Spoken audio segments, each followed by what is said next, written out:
आजादी का गद्दार है, अपने देश का गद्दार है, अपने वतन का गद्दार है। सुन्नियों ऐसे ही जो 12 रबीउल अव्वल का गद्दार है वो सारी कायनात का गद्दार है। जो 12 रबीउल अव्वल का गद्दार है वो सारी इंसानियत का गद्दार है। जैसे ही 15 अगस्त ने भारत को जिंदगी दी है, ऐसे ही 12 रबीउल अव्वल ने सारी इंसानियत को जिंदगी दी है। 15 अगस्त 1947 को देश आजाद हुआ। देश आजाद होने से पहले क्या हाल था? अंग्रेज हिंदुस्तान वालों को कैदी बनाकर रखे हुए थे, औरतों से काम लेते थे, मर्दों को गुलाम बना के रखा हुआ था। 15 अगस्त 1947 को देश आजाद हुआ। उलमाए कराम ने कुर्बानियां पेश की, देश आजाद हुआ। ऐसे ही नबी कौनैन की जलवागरी से पहले बेटियों को अपने ही हाथों से जिंदा दरगौर करते थे, जिंदा दफनाते थे।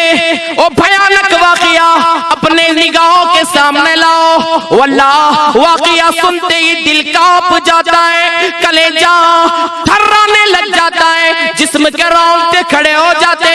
तारीखे अरब उठा करके पढ़ो, आप जायजा लगा लो। नबी कौनैन की जलवागरी से पहले सहराए अरब में हर तरफ जहालत की घटा धूप तारीखियां छाई हुई थी।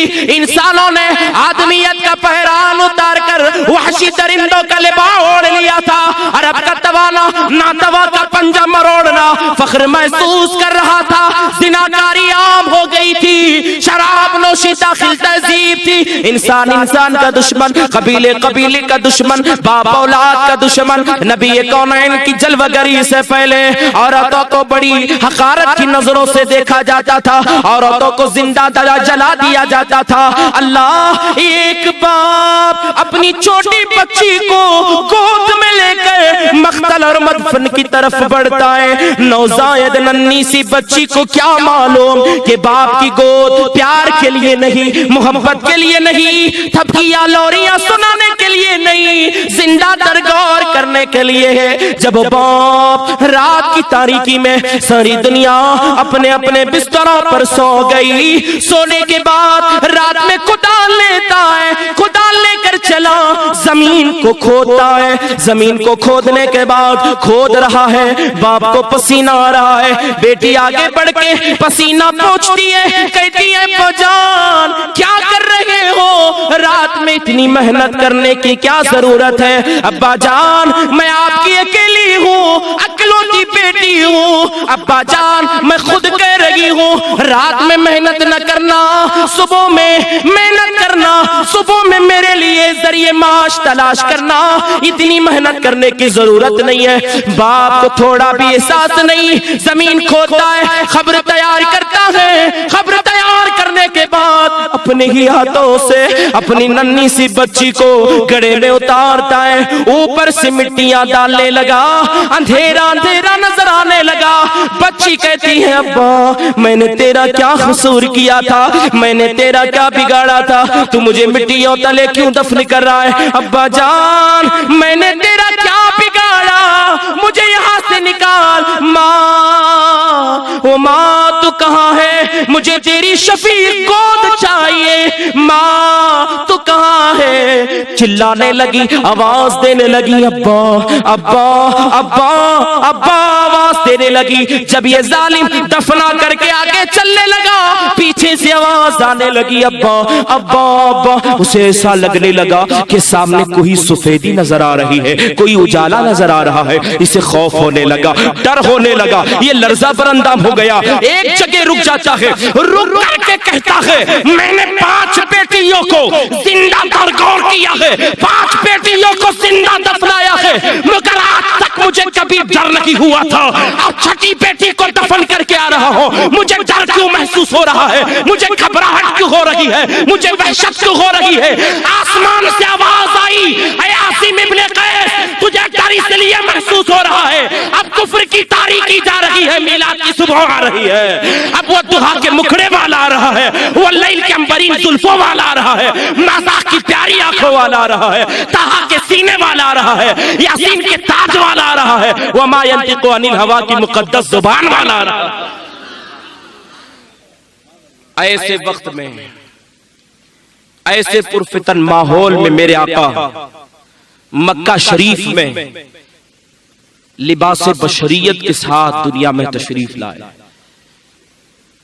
लिबास बशरियत के साथ दुनिया में जलवागर हुए। मेरे आका सरवरे कौनैन सल्लल्लाहु ताला अलैहि वसल्लम 12 रबीउल अव्वल दुशंबा के दिन पैदा हुए। मेरे नबी के आने से पहले पीर की कोई अहमियत नहीं थी।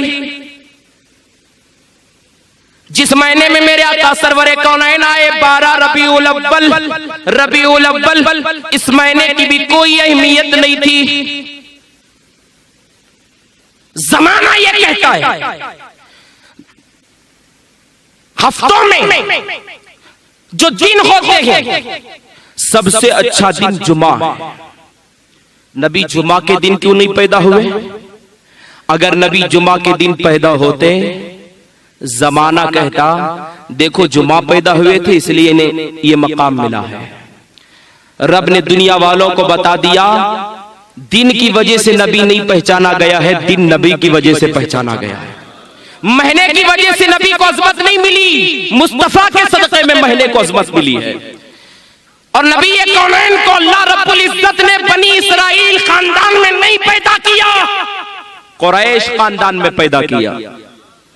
अगर बनी इसराइल में रब पैदा करता तो उसमें 4000 अंबियाए कराम आए हैं। जमाना कहता बड़े खानदान में पैदा हुए इसलिए खानदान का असर बच्चे पे पड़ गया, इसलिए इतनी शोहरत हो गई।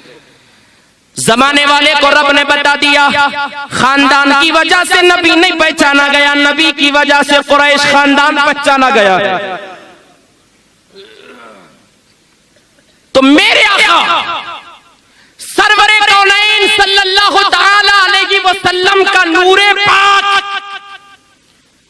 आदम अलैहिस्सलाम के पुष्ट में बतौर अमानत रखा।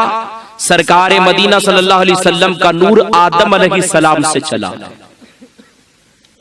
कहां से चला है? आदम अलैहिस्सलाम से चला है। मेरे आका खुद बयान फरमाते हैं मेरा नूर पाक पुश्तों से चला है। मेरे आका खुद बयान फरमाते हैं मेरा नूर पाक पुश्तों से पाक रहमों में मुंतकिल होता रहा। जिन जिन पुश्तों से मेरा नूर चला है उनमें कोई काफिर नहीं थे, सब के सब ईमान वाले थे और सब के सब साजिद थे। मेरे आका इरशाद फरमाते आदम अलैहिस्सलाम से लेकर हजरत अब्दुल्ला तक तमाम के तमाम पाक हैं और हजरत हव्वा से लेकर हजरत आमिना तक तमाम माए पाक हैं। सुभान अल्लाह। मेरे आका अपना शिजरा अपना नसब बयान फरमाते मेरा नूर चला आदम से, आदम के बेटे शीश